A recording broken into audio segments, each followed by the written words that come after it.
अधिनियम चार्टेड नहीं था। मैं बार बार चिल्ला चिल्ला के बोल रहा हूं कि ये चार्टेड नहीं था। चार्टेड हर 20 साल में आने वाला था। अगला चार्टेड 1793 93 में आने वाला था।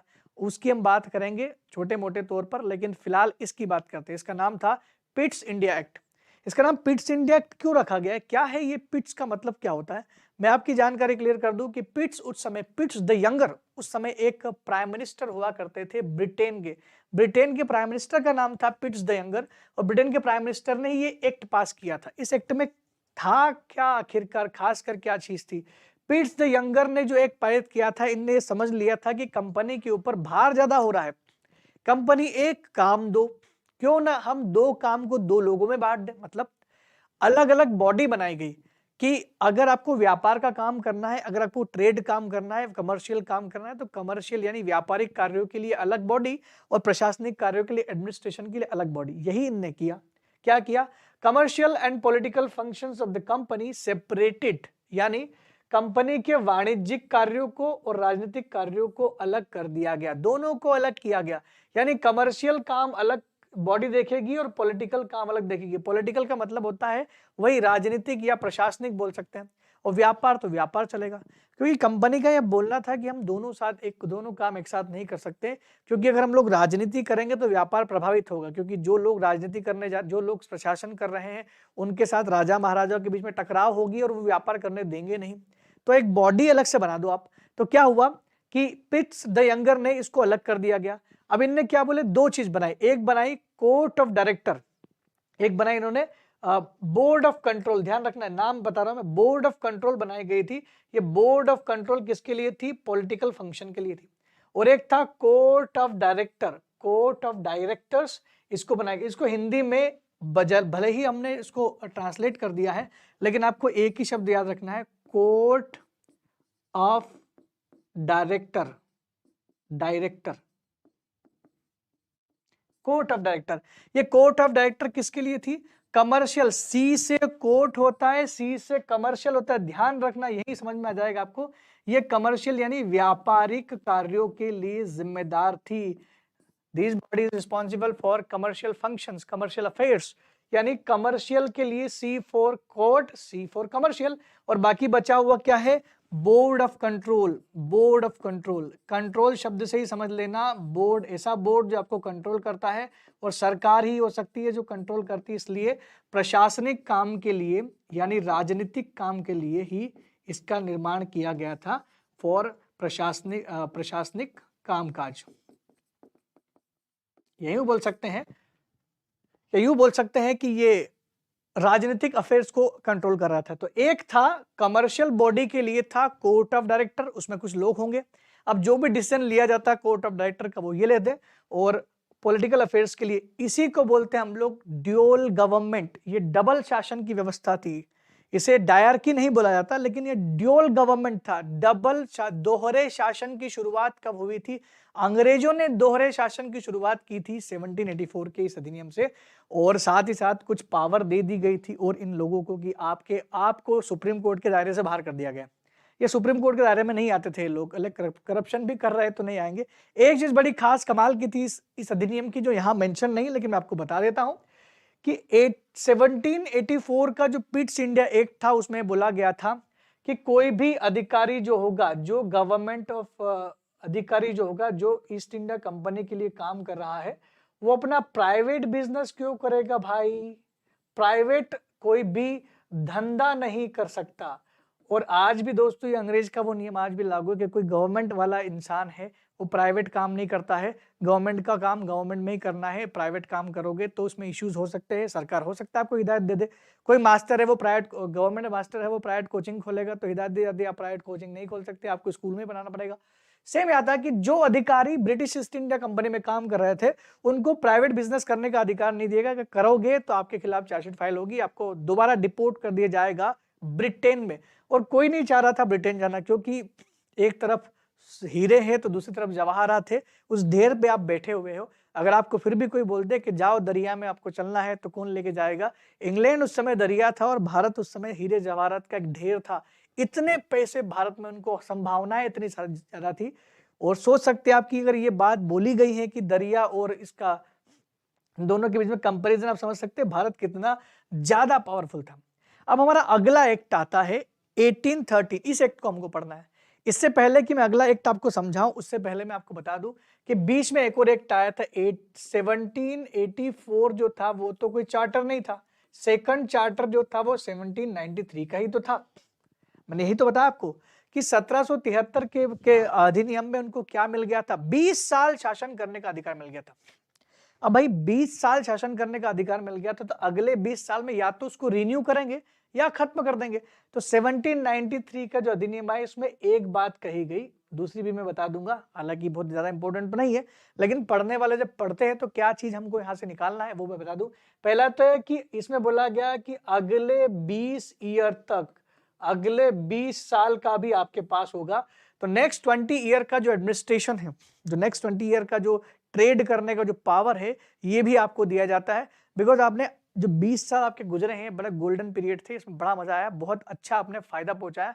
तो ब्रिटिश गवर्नमेंट को लगा कि जब ईस्ट इंडिया कंपनी पहले 20 साल में फायदा पहुंचा सकती है तो अच्छी बात है, इसलिए ईस्ट इंडिया कंपनी ने ब्रिटिश गवर्नमेंट ने एक चीज बोल दी, अब जितने भी अधिकारी होंगे, जो ऑफिसर्स होंगे, अधिकारी और जो वर्कर, जो भी लोग ईस्ट इंडिया कंपनी के लिए भारत में काम कर रहे हैं, उनकी जो सैलरी होगी, वेतन होगा, वो खुद आप भारत से टैक्स लेके ही निकाल लो, हम यहां से नहीं भेजेंगे। क्या किया, क्या कहा उन्होंने कि जितने भी लोग ईस्ट इंडिया कंपनी के लिए काम कर रहे हैं ना भारत में, उन सबकी सैलरी जो होगी, जितना भी उनका एक्सपेंसेस हैं, सैलरीज हैं, वो सारा आप इंडिया से जो रेवेन्यू वसूल कर रहे हैं ना, जो रेवेन्यू आप टैक्स कलेक्शन कर रहे हैं, उसी में से दो, हम आपको अलग से नहीं देंगे। कुछ 5 लाख रुपए ऐसा कुछ बोला था कि 5 लाख रुपए पर ईयर के हिसाब से इन्होंने जो है फिक्स कर दिया था कि आप इतने देते रहो, हमें कुछ नहीं चाहिए ज्यादा। और उस समय बहुत राशि हुआ करती थी, लेकिन शायद ब्रिटिश सरकार भूल गई थी कि भारत में बहुत ज्यादा संभावनाएं थी, बहुत कम राशि वो लोग मान रहे थे। और ईस्ट इंडिया कंपनी को तो पता था कि यहाँ पर अब हम शासन करें तो हथियाना भी शुरू कर रहे थे। धीरे धीरे इन्होंने भारत के बहुत सारे जगहों पर राज करना शुरू कर दिया। सोचो ये काल चल रहा है 1793 का, हिस्ट्री पढ़ोगे तो समझ में आएगा, मराठाओं से युद्ध चल रहा है इन लोगों का। ये लोग मैसूर के शासक से लड़ रहे हैं, टीपू सुल्तान से लड़ रहे हैं, हैदर अली से लड़ रहे हैं। सोचो एक तरफ ये लड़ाई भी कर रहे हैं, दूसरी तरफ भी व्यापार भी कर रहे हो, प्रशासन भी कर रहे हैं। इतने अलग अलग डाइवर्स काम करने के बाद भी भारत में ईस्ट इंडिया कंपनी ने अपने पांव जमाए थे। तो ये कह सकते हैं कि ईस्ट इंडिया कंपनी का शासन बड़ा स्ट्रगल वाला था, बड़ा अच्छा उन्होंने किया कि भाई भले ही दुश्मन है लेकिन बढ़ाई करने से नहीं चूकना चाहिए, कि अगर उसने अच्छा काम किया, अच्छा काम मतलब इतने महान महान राजा थे हमारे, फिर भी हार गए। हारने का कारण क्या था? हमारे देश में राजाओं के हारने का कारण एक यही था कि उन्होंने एक दूसरे की मदद नहीं की, बल्कि दूसरे को गिराने के लिए इंग्लैंड के लोगों की ये जो ईस्ट इंडिया कंपनी थी इनकी मदद की। दोस्तों वो बोलते हैं ना कि अपना ही अपने को काटता है, वो कहावत बिल्कुल गलत नहीं है, वो इन पर बिल्कुल सटीक बैठती है। वो कहते हैं ना कि कुल्हाड़ी में लकड़ी का हत्था ना होता तो लकड़ी के काटने का रास्ता ना होता। तो जब तक कुल्हाड़ी को आप हत्था नहीं लगाओगे तब तक वो दूसरी लकड़ी को काट भी नहीं सकता, और वो हत्था लकड़ी का ही होता है। अब बात करते हैं मेन हमारा इंपोर्टेंट जो है वो है चार्टर एक्ट 1813, 1813 का चार्टर अधिनियम। तो 20 साल के बाद फिर से चार्टर आया। अब सरकार को लगा दूसरी, अब एक्चुअली क्या हो रहा था कि बहुत सारी जगहों पर ईस्ट इंडिया कंपनी, दूसरी भी जो कंपनियां थी दुनिया में उनकी, वहां पर से व्यापार खत्म हो रहा था। तो इंग्लैंड की कंपनी ने बोला कि हमें व्यापार में अधिकार दो कहीं ना कहीं, क्योंकि अमेरिका की तरफ व्यापार नहीं हो रहा था, दूसरे कई सारे देश स्वतंत्र हो गए थे, तो दिक्कतें आना शुरू हो गई थी कि अब हमारा व्यापारिक चीज जो है घाटा होना शुरू हो गया। तो दूसरी कंपनी ने बोला कि भाई हमें भी इनके इधर ये इंडिया में जो लोग कर रही है ईस्ट इंडिया कंपनी, वहां पर कुछ हक तो दो। इसलिए उन्होंने बोला कि अब ईस्ट इंडिया कंपनी के पास जो मोनोपोली थी ना, मोनोपोली, अब याद रखो मैंने कहा बोला था, शुरुआत में मैंने 1600 में लेकर के आए थे। सन 1600 ईस्वी में अंग्रेज लोग अंग्रेज जो थे ईस्ट इंडिया कंपनी वाले, ये महारानी एलिजाबेथ प्रथम से लेकर के आए थे। क्या ये लेकर के आए थे? मोनोपोली, इसको बोलते हैं हम लोग एकाधिकार। मोनोपोली लेकर के आए थे, बिजनेस मोनोपोली, ट्रेड मोनोपोली। अब इनने बोला कि ये मोनोपोली नहीं रहेगी अब आपकी, अब भारत में दूसरी इंग्लैंड की कंपनियां भी आकर के व्यापार कर सकेगी, आपको करना है तो करो, बाकी वो भी कर देगी। लेकिन चाय का जो व्यापार आप कर रहे हो भारत के साथ, वो अभी भी आपका रहेगा। अफीम का जो व्यापार कर रहे हैं वो भी आपका रहेगा। और चीन के साथ जो ईस्ट इंडिया कंपनी का व्यापार है, वो एकाधिकार अभी भी ईस्ट इंडिया कंपनी का रहेगा। ध्यान रखना, 1813 में कंपनी का व्यापारिक एकाधिकार खत्म कर दिया था। जो ट्रेड मोनोपोली जो थी किसकी? ईस्ट इंडिया कंपनी की, वो खत्म कर दी थी, लेकिन एक्सेप्ट तीन चीजों को छोड़ करके। नंबर एक, पहला ये कि चाइना के साथ जो व्यापार होगा अब भी वो कौन करेगा? चाइनीज के साथ, विद चाइना जो व्यापार होगा अब भी वो ईस्ट इंडिया कंपनी करेगी। चाइना के साथ साथ ओपियम का व्यापार और साथ साथ चाय का जो ट्रेड होगा, टी का जो ट्रेड होगा, वो सारा ट्रेड अभी भी ईस्ट इंडिया कंपनी करेगी। उसके अलावा दूसरा कोई भी, चाहे वो सिल्क का व्यापार हो, दूसरी वस्तुओं का व्यापार हो, मसाला का व्यापार हो, ये व्यापार करने के लिए दूसरी इंग्लैंड की कंपनियां आकर के वो व्यापार कर सकती, तो सारा चीज वहां पर पॉसिबल है। तो यह होने लगा, तो अब सारा व्यापार करने के लिए इनको अलाउ कर दिया गया कि आप दूसरी कंपनी भी व्यापार कर सकते हैं। इसी तरह से ये मोनोपोली खत्म हुई, लेकिन पूरी तरह से खत्म नहीं। क्वेश्चन पूछा गया था, कब ईस्ट इंडिया कंपनी का व्यापारिक एकाधिकार पूरी तरह से खत्म हो गया? Business monopoly east India company की पूरी तरह से कब खत्म की गई? तो ये 1813 उसका आंसर नहीं होगा। क्यों? क्योंकि पूरी तरह से कहां खत्म हुई? The act ended the east India company monopoly over the trade with India accept T, opium and trade with China. चाय का व्यापार, अफीम का व्यापार और चीन के साथ जो होने वाला व्यापार था, इस व्यापार को छोड़ दिया जाए तो बाकी सारे जो ट्रेड है उस पर मोनोपोली खत्म कर दी गई थी ईस्ट इंडिया कंपनी। इसका साफ मतलब है कि इंग्लैंड की दूसरी कंपनी आकर के भारत में व्यापार कर सकती है अब, लेकिन इसको हम ये नहीं बोल सकते कि पूरी तरह से मोनोपोली खत्म हो गई। ये पूरी मोनोपोली खत्म नहीं हुई थी। इसका मतलब यह है कि आगे कोई एक्ट आएगा जहां पर ये मोनोपोली खत्म होगी। और इसमें एक चीज और क्या बोल दी गई कि अगले 20 साल फिर आप शासन करेंगे, क्योंकि भाई साहब आपने बहुत फायदा दे दिया। इंग्लैंड की ईस्ट इंडिया कंपनी ने अगले 20 साल की फिर से व्यापार और प्रशासन की भागीदारिता ले ली। तो ये ध्यान रखना, अगले 20 साल का फिर से पावर किसको मिल गया? इसी कंपनी को मिल गया। इसका मतलब ये है कि अब वापस से ये लोग 20 साल भी राज करेंगे, और 20 साल बाद नेक्स्ट आपका एक्ट आने वाला है। अब अगले 20 साल बाद जो एक्ट आएगा उसका नाम है 1833 का चार्टर अधिनियम। समझना, एक एक चीज को मैं बिल्कुल क्लियर करके समझा रहा हूं, ये बहुत महत्वपूर्ण था, क्योंकि ये चार्टर एक्ट जो था इसने पूरे भारत में कब्जा कर लिया था। अब 1833 चल रहा है। आप याद करो इतिहास को, अगर पढ़ा है तो याद करो, नहीं पढ़ा है तो मैं याद दिलाता हूं कि 1833 तक अंग्रेजों ने भारत की बड़ी बड़ी महाशक्तियों का ध्वंस कर दिया था, सबको खत्म कर दिया था। मराठा नहीं बचे, न मैसूर का शासक बचा, न मुगल शासक बचा, न अवध बचा, न बंगाल बचा। बड़े बड़े सारे पावर चले गए, और जो बचे कुचे छोटे राजा थे वो इनके गुलाम रहे, क्योंकि उनने मान लिया कि हम आपसे लड़ेंगे नहीं, हम आपका साथ देंगे। जैसे कि कुछ राजपूत राजा इनके साथ हो गए थे, सिंधिया राजा साथ हो गए थे, मराठा भी साथ में थे, हैदराबाद का निजाम इनके साथ में हो गया था। तो इनको लूटा ही नहीं गया। क्यों? क्योंकि इनका साथ दे रहे थे लगातार अंग्रेजों का। तो जिन राजाओं ने अंग्रेजों का साथ दिया था, बस बाकी वो बच चुकी थी। बाकी पूरा भारत इंडिया का जो है वो ईस्ट इंडिया कंपनी के कब्जे में आ गया था। तो अब समय आ गया था गवर्नर जनरल ऑफ बंगाल को गवर्नर जनरल ऑफ इंडिया बनाने का। केंद्रीकरण की शुरुआत जो 1773 में इन लोगों ने की थी ना, बोल रहे थे ना कि केंद्रीकरण कहां से शुरू कर रहे हैं, इनने यही तो बोला था कि जो भारत है हमारा, इसमें 3 जगह पर राज हो रहा था उस समय। अब इनने बोला कि 3 क्या, पूरे भारत में राज हो रहा है, तो सबका सेंटर जो है वो बंगाल में आ गया। अब सारी पावर आ गई बंगाल में, हर जगह की। इसका मतलब बंगाल का गवर्नर जनरल अब बंगाल का गवर्नर जनरल नहीं रहा, वो तो संपूर्ण भारत का बन गया।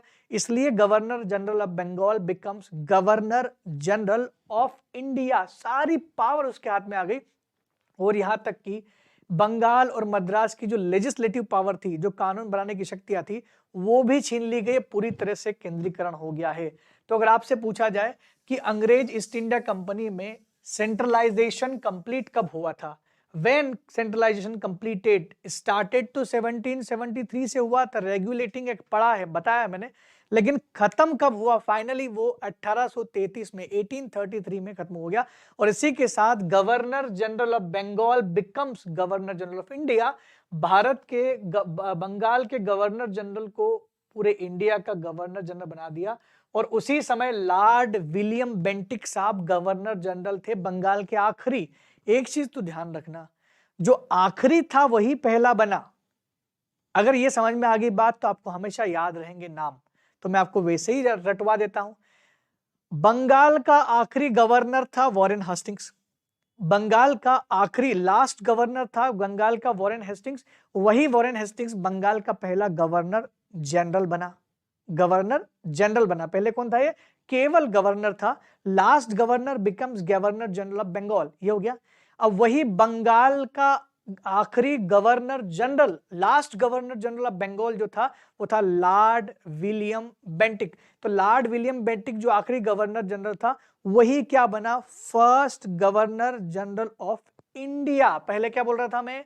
बंगाल, अब क्या बोल रहा हूं? इंडिया का पहला गवर्नर जनरल कौन बना? Lord William Bentinck.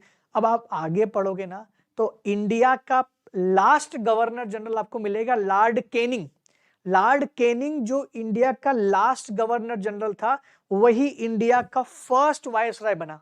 Last becomes first, ये याद रख लोगे तो आपको बार बार नाम रटने की जरूरत नहीं पड़ेगी।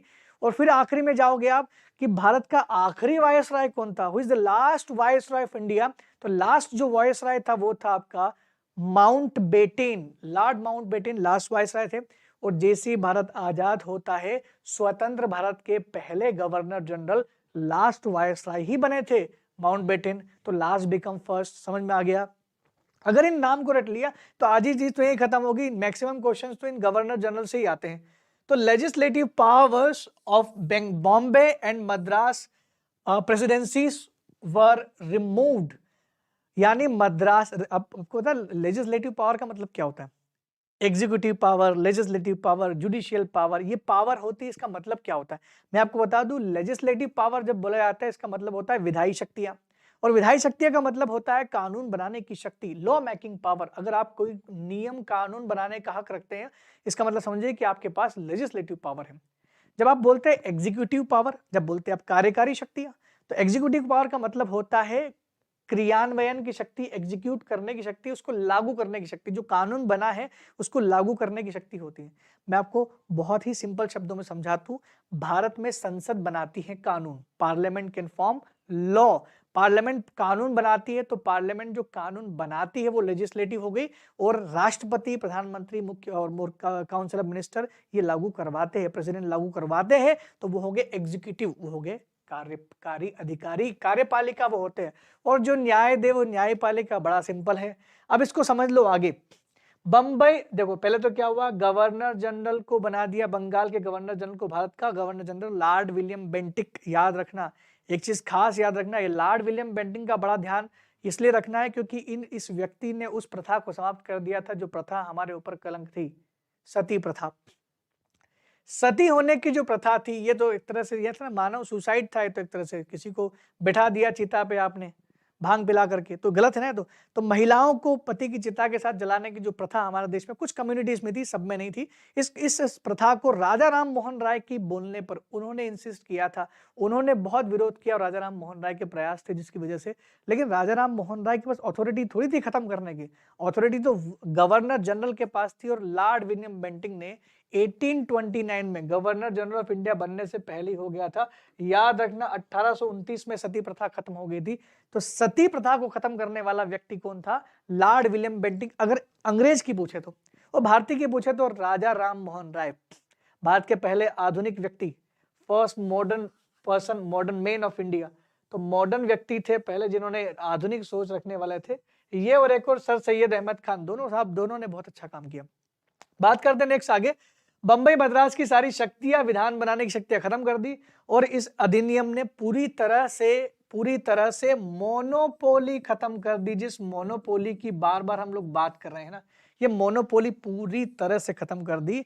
The company these act ended the commercial activities of the company and it was transferred into the administration company। इसका मतलब क्या मैं आपको बता दूं, 1833 के साथ ही कंपनी की पूरी व्यापारिक एकाधिकार खत्म हो गया था। व्यापारिक एकाधिकार का मतलब समझते हैं आप, पूरी तरह से व्यापारिक एकाधिकार। तो ये तो 13 में भी तो बोला था मैंने, अभी जस्ट अभी मैंने इससे पहले भी बोला कि 1813 में कंपनी का व्यापारिक एकाधिकार खत्म कर दिया था। लेकिन किसको छोड़ के? चाय अफीम चाइना को छोड़ के। लेकिन चाय अफीम चाइना तो बचा था ना। चाय अफीम और चाइना को 1833 के इस एक्ट में खत्म कर दिया गया। अब पूरी तरह से कंपनी का एक ही काम बचा, क्योंकि व्यापार का काम तो खत्म कर दिया आपने। व्यापारिक एकाधिकार को खत्म कर दे तो कंपनी पूरी तरह से क्या बन जाएगी। अब कंपनी दो काम कर रही थी, समझना, दो काम कंपनी कर रही थी। एक कर रही थी व्यापार का, दूसरा कर रही थी प्रशासन का। एक कर रही थी कमर्शियल काम कर रही थी, दूसरा पॉलिटिकल था यानी एडमिनिस्ट्रेटिव था। अब कंपनी का कमर्शियल काम खत्म हो गया तो बची क्या, एडमिनिस्ट्रेटिव। क्वेश्चन यहां से उठा के पूछेगा कि कंपनी कब पूरी तरह से एडमिनिस्ट्रेटिव बॉडी बन गई थी, कंपनी कब केवल प्रशासनिक इकाई के रूप में रह गई थी। 1833 में कंपनी की मोनोपोली खत्म कर दी गई थी पूरी तरह से, और इस अधिनियम के साथ ही कंपनी बन गई। अब केवल प्रशासनिक निकाय रह गया था कंपनी के पास प्रशासन के अलावा दूसरा काम नहीं था। क्यों? क्योंकि व्यापार करने के लिए दूसरी इंग्लैंड की कंपनियां आने वाली थी। कर तो ये भी सकती थी लेकिन मोनोपोली नहीं रही जो पहले थी। बस समझ में आई। इसलिए 1833 का एक जरूर ध्यान रखना, यहीं से शुरुआत हुई थी गवर्नर जनरल ऑफ इंडिया की, और इसी के बाद पॉलिसीज बहुत खराब आने लगी थी और लगातार धर्म के मामलों में इंटरफेयर करना शुरू कर दिया था। भारत में ईसाई धर्म मिशनरीज का आना शुरू हो गया था और उन्होंने भारत में स्कूल खोले, शिक्षा का विकास किया गया। ध्यान जरूर रखना। लेकिन ये गवर्नर जनरल बड़ा कमाल का था क्योंकि इसी के काल में एक मेकाले कमीशन बिठाया गया था 1835 में, 1835 में शिक्षा के लिए पहली बार कोई कमीशन बिठाया गया था। मेकाले कमीशन का संबंध शिक्षा से है, ये ध्यान रखना। बस इसके बाद कुछ ध्यान नहीं रखना है। लेकिन एक चीज जरूर ध्यान रखना, भारत में सती प्रथा का अंत किसने किया था? ये किया था लॉर्ड विलियम बेंटिंक ने। भाई साहब मैं दो तीन चीजें बता देता हूँ, यही लिख देता हूँ, काम आएगी आपको, नोट डाउन कर लेना। पहली चीज है सती प्रथा का अंत कब हुआ था, इसका मैं लिख देता हूँ 1829। और ये दास प्रथा भी थी इंडिया में, स्लेवरी सिस्टम भी था, स्लेव्स बना के रखते थे दास। ये दास प्रथा का अंत कब हुआ था? 1843 में हुआ था, ये डेट भी नोटिस कर लेना। और एक और बाल विवाह जरूर ध्यान रखना। ये छोटे छोटे बच्चों का विवाह कर देते थे। बाल विवाह के लिए एक अधिनियम लाए थे लोग, शारदा एक्ट। तो ये बाल विवाह खत्म हो गया था 1929 में। तो 1929, 1829, ये 100 साल का तो ध्यान रखना।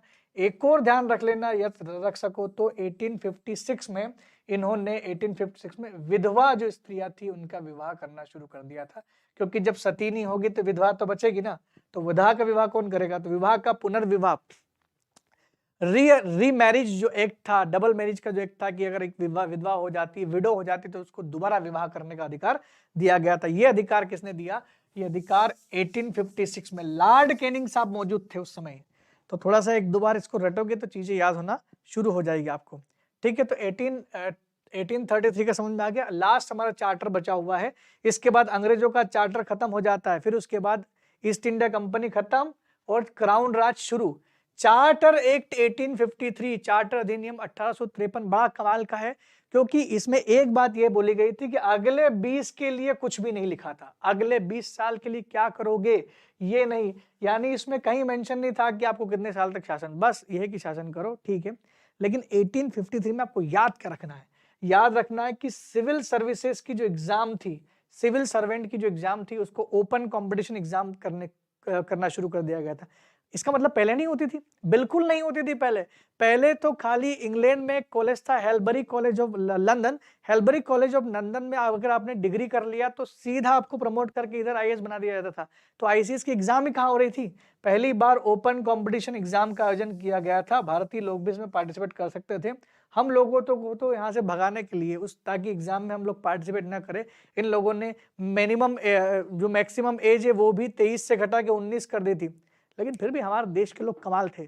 सत्येंद्र नाथ टैगोर भारत के पहले आईसीएस ऑफिसर बने थे, और जब उम्र केवल 22 साल मैक्सिमम हुआ करती थी। आज तो 22 साल में लड़का तैयारी करना शुरू करता है। तो the legislative and executive powers of the governor general council were separated. अब एक काम ये किया कि जब पता चल गया भाई कि कमर्शियल काम तो गायब हो गया 1833 में, कमर्शियल तो रही नहीं ना कुछ, कंपनी बची, फिर क्या? कंपनी बची थी केवल प्रशासनिक इकाई, एडमिनिस्ट्रेटिव एकेडमी बच गई थी। एक एडमिनिस्ट्रेटिव काम करना शुरू कर दिया था, प्रशासन के काम था। लेकिन प्रशासन के तो दो हिस्से हो सकते हैं ना, एक है कानून बनाना, एक है लागू करना। अब कंपनी के काम को, प्रशासनिक काम को दो भाग में बांट दिया गया, एक लेजिस्लेटिव पर्पस, दूसरा एग्जीक्यूटिव पर्पस। तो लेजिस्लेटिव और एग्जीक्यूटिव दो अलग अलग बांट दिए गए थे। तो प्रशासनिक कार्यों को भी दो भाग में बांट दिया गया। गवर्नर जनरल की परिषद को विधायी और कार्यकारी परिषद, कौन कौन सी बोल रहा हूं मैं, इसको बांट दिया गया। लेजिस्लेटिव और एग्जीक्यूटिव दो परिषद अलग अलग बना दी गई थी। तो कंपनी को फिर दो भाग में बांट दिया था, यहां पर भी दो भाग में बांट दिया था। और बहुत इंपॉर्टेंट चीज है कि खुली प्रतियोगिता का आयोजन किया गया, ये जरूर याद रखना, अधिकारी खुली प्रतियोगिता का आयोजन किया गया सिविल सर्विस के लिए। The Indian civil services was open as a means to recruit officers for the administration for रफली ओपन कर दिया था कि इंडिया में एडमिशन करना है तो भाई ओपन कंपटीशन है, इंडियंस को भी अलाउ कर दिया गया था और ये सब इस समय हो गया था। लेकिन एक चीज मेंशन नहीं की थी, 20 साल के बाद क्या करोगे? 20 साल का कोई नहीं था यहाँ पर। लॉर्ड डलहौजी का काल चल रहा था, लॉर्ड कैनिंग साहब लास्ट इसमें थे और लॉर्ड कैनिंग साल के कार्यकाल में ही ये सब कुछ हुआ कि एक 1857 की क्रांति हो गई, 1857 का रिवॉल्यूशन हुआ। इस रिवॉल्यूशन के साथ ये समस्या हो गई कि अब अंग्रेजों को ये सब खत्म करना था। तो 1853 याद रखना, इसमें क्या किया गया था, प्रशासनिक कार्यों को, जो एडमिनिस्ट्रेशन का कार्य था, पॉलिटिकल जो इश्यूज थे, पॉलिटिकल काम को दो भाग बांट दिया, एक एग्जीक्यूटिव एक लेजिस्लेटिव, संसद और कार्य मतलब विधायिका और कार्यपालिका में बांट दिया गया, इतना ध्यान रखना। दूसरा ओपन कॉम्पिटिशन वाली सिस्टम चालू हो गया था यहाँ पर, तो ये बड़ा काम का था। और शिक्षा को लेकर के थोड़ा ठीक ठाक इन्होंने काम कर दिया था, ये भी बहुत जरूरी था। एक चीज मैं आपको बता दूं कि इन्होंने काम किया था, ठीक ठाक काम यहाँ पर कर दिया था। ये 1830 का जो बता रहा हूं मैं आपको, यहाँ पर एक चीज मेंशन कर लेना कि शिक्षा के लिए पहली बार भाई साहब इन्होंने 1 लाख रुपए हर साल देने की बात कही थी कि हर साल 1 लाख रुपए इन्वेस्ट करेंगे शिक्षा के लिए। ठीक है, करो, लेकिन एक वेस्टर्न एजुकेशन इंडिया में लाने का प्रयास किया था। इंडिया की जो ट्रेडिशनल कल्चर था हमारा, जो परंपरागत शिक्षा थी, जिसमें ना वाइट ना बोर्ड का इस्तेमाल किया जाता था, ना एग्जाम होती थी, पंडित जी पढ़ाते थे, सबको बिठा करके सब लोगों को एक साथ बिठा के पढ़ा देते थे। उस सिस्टम को खत्म करके लोग इंस्टीट्यूशनल एक पाठ्यक्रम वाला सिस्टम लेकर के आए थे, लेकिन 1 लाख रुपए हर साल देने का वादा इन्होंने किया था। इस प्रकार हमारा जो चार्टर एक्ट की सीरीज है वो खत्म होती है और एएसी में इस तरह बने रहिएगा, आपको और भी सारे वीडियोस एक के बाद एक आने शुरू हो जाएंगे और इसमें क्वालिटी के साथ कोई कॉम्प्रोमाइज नहीं किया जाएगा और मुझे लगता है कि आप इन चीजों को आसानी से समझ सकते हैं। फिर भी अगर आपको कोई डाउट्स है तो आप बिल्कुल पूछ सकते हैं। तब तक के लिए दोस्तों विदा लेना चाहूंगा, धन्यवाद, थैंक यू वेरी मच।